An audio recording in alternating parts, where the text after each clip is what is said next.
bueno, está ya probado y admitido que causan graves enfermedades porque rompen enlaces químicos, que serían los rayos gamma, la radioactividad, rayos X, etcétera, etcétera.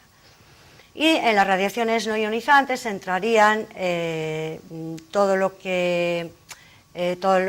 radiación electromagnética derivada de todo el cableado doméstico, los cables, todos los aparatos domésticos, estaciones de transformación, subestaciones, líneas de alta tensión, que llevan una frecuencia de 50 hercios y el campo que genera se propaga de forma lineal. Es decir, es un vector de forma lineal y con una determinada distancia el campo cesaría, ¿no?, si uno se separa. Estoy hablando de cualquier electrodoméstico casero, sí, y un secador del pelo, una afeitadora que utilizan pues, los señores. Estoy hablando del cable que va por nuestras casas, y lo importante es que esté muy bien apantallado y que tenga una toma tierra bien hecha para que ese campo sea mínimo, porque muchas veces se da la circunstancia de que uno dice, ¡ay, dolor de cabeza, no duermo, no sé qué! Se va a medir ese campo de baja frecuencia de 50 hercios a un dormitorio y te encuentras con que a lo mejor la lámpara de la mesilla tiene mal la toma tierra y está generando un campo que te está creando un problema. Por eso es importante no dormir con una radio, también en la mesilla, etcétera, etcétera, etcétera. El otro tipo de ondas no ionizantes englobaría aquí a todas las microondas derivadas de las tecnologías inalámbricas, que son pues todo lo que incluye la telefonía móvil. Que es de lo que estamos hablando. Que es de lo que estamos hablando. O sea, hablando. Es como un microondas, como el horno microondas. Exacto, pero son microondas potencias. Y las características ya no son de la propagación, ya no es lineal, sino que se propagan en todas direcciones. Bien. O sea, se propagan en todas direcciones y alcanzan, pues una antena de telefonía puede alcanzar 35 kilómetros, un teléfono móvil puede alcanzar a un cuerpo que interaccione con él, en este caso un cuerpo humano, 10 metros. Estas ondas rebotan contra lo metálico, lo atraviesan. También es los avisadores de bebés, el wifi. Esas ondas rebotan, atraviesan todo, atraviesan los cuerpos, atraviesan el hormigón, atraviesan el cristal, sobre todo, pero rebotan contra superficies metálicas. De tal forma que, pues, por poner un ejemplo, una antena instalada en una casa que no sea muy alta, incide en una ventana que tenga una persiana metálica y los expertos, los que saben de esto, dicen que no se sabe con qué cantidad qué nivel de potencia regresa y se vuelve a meter donde puede, donde encuentra, ¿no? Ese es el problema de las microondas. Ese es el problema. Entonces, ¿qué ocurre con las microondas? Si quieres, a nivel, digamos, de perjuicio o no perjuicio en la salud, ¿no? En un principio, cuando... ¿Quién es más vulnerable, Ajá, por ejemplo, al tema de las microondas? Pues ¿Quiénes son más actualmente damos un salto desde que se instaló la telefonía móvil y se adoptaron una serie de estándares auspiciados o recomendados por la Comisión Europea en el año 1999. Sí. Entonces, en ese momento han decidido, la Comisión Internacional para las Radiaciones No Ionizantes, es una empresa privada, pero con intereses, o sea, auspiciada por la OMS. Pero realmente el ICNIRP es una empresa privada, ¿no? Estaba liderada en su momento por un investigador que se llama Repaccioli y digamos que en ese momento decidieron que este tipo de ondas solo causaban unos efectos térmicos, de calor, y han legislado unos niveles de exposición para el público basados en esos efectos térmicos, es decir, no te acerques demasiado a una antena de telefonía porque te puedes quemar, te van a salir quemaduras en la piel, puedes tener un aumento de temperatura corporal de 1 grado o puedes tener, incluso si estás mucho tiempo, cataratas. Bien. Por otro lado, esto fue en el año 1999, pero en el año 2000 un grupo de científicos independientes preocupados por el nivel tan alto de permisividad. O sea, que se empiezan a hacer determinados estudios, sí, ya lo porque sabía, se empieza ya lo sabía. a correr la voz o a detectar que ocurren, estaban escondidos, empiezan a pasar cosas, incluso ¿no? con exposiciones limitadas temporalmente. Sí, pero esos no se habla de exposiciones permanentes. Esos estudios estaban escondidos y esos estudios los habían hecho los rusos. En los años 50, la Guerra Fría, pues los rusos habían investigado con microondas hasta cansarse, porque existe la bibliografía, y de hecho el informe Lilienfeld, que fue el bombardeo con un radar, pero bueno, son microondas, a la embajada americana en Moscú, y bueno, fue terrible porque se murieron todos, el staff entero. No me digas. Sí, enfermaron todos de cáncer. Eso es el informe Lilienfeld, está desclasificado.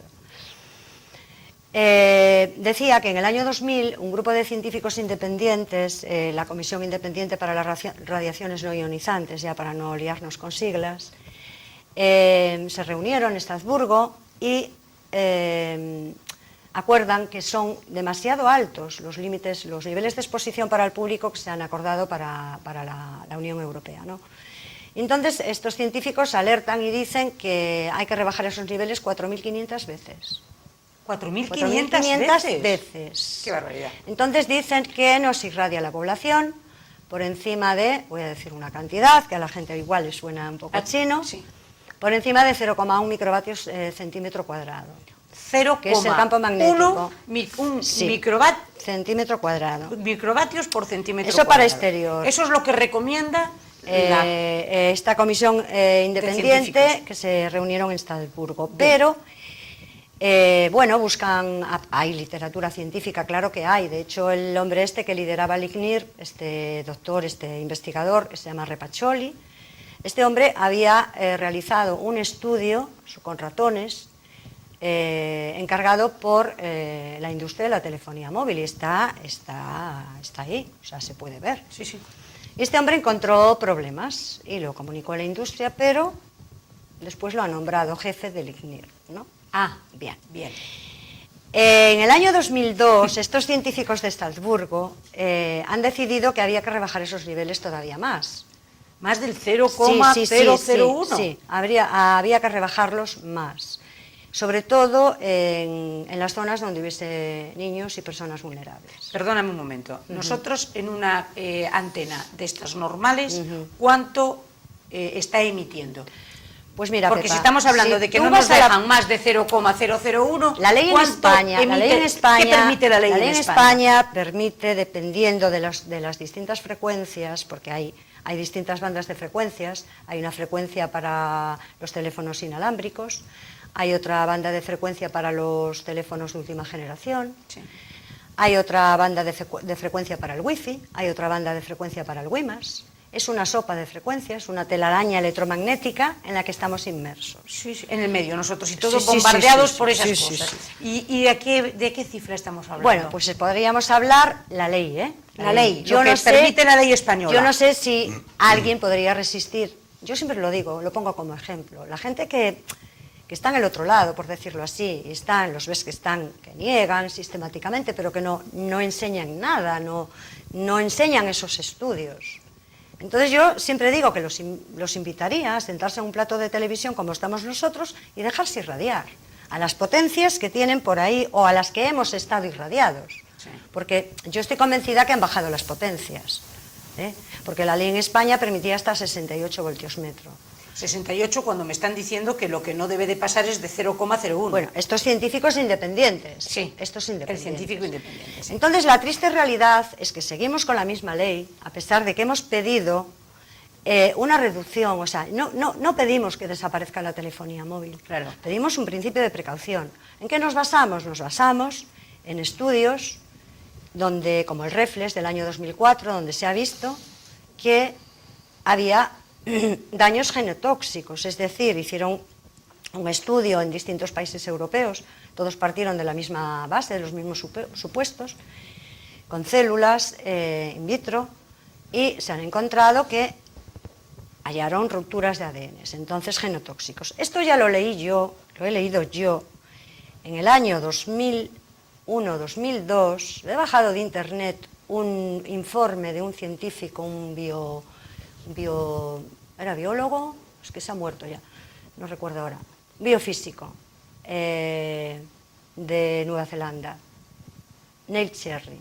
Y yo cuando bajé aquel informe, que lo tenían colgado una asociación que había en ese momento, que era la única que había, te estoy hablando del año 2001, cuando bajé aquel informe en inglés y vi lo que había, y ese informe se lo encargó el Parlamento Europeo. El Parlamento Europeo lo encargó ese informe a Neil Cherry. Y ya las páginas finales, y cuando quieras te lo traigo, porque lo tengo, las páginas finales ponía ya las letras en grande, en gigante, y decía que era genotóxico para el feto y que no se podía sobrepasar los 0,1 microvatios, lo pone, centímetro cuadrado. Vulnerables, como siempre, los niños, claro, las embarazadas son microondas, y las personas mayores. Las microondas Sí, como atraviesan siempre. el agua y somos un 80% de agua. Bien. Por lo tanto, ahí hay unos clúster que tú me hablas de problemas que está teniendo la gente, problemas de salud, A ver, que se está viendo que hay a raíz de esto. la aparición de la telefonía móvil, lógicamente hay que desplegarla con sus infraestructuras, que son los mástiles de antenas de telefonía móvil. Sí. Yo la primera noticia que tuve de un clúster, de un conglomerado de cáncer alrededor de una antena, me llamó muchísimo la atención porque fue en un pueblo en el Reino Unido, en Wishaw, y era uno de los que llamaba muchísimo la atención porque era zona rural, había como 12 vecinos en casas unifamiliares y todos han desarrollado un cáncer. De ahí salió una activista muy grande que es Aileen O'Connor, que tiene una asociación en el Reino Unido. Y esta mujer tuvo un cáncer de mama, era jovencísima, pero es que todos sus vecinos también.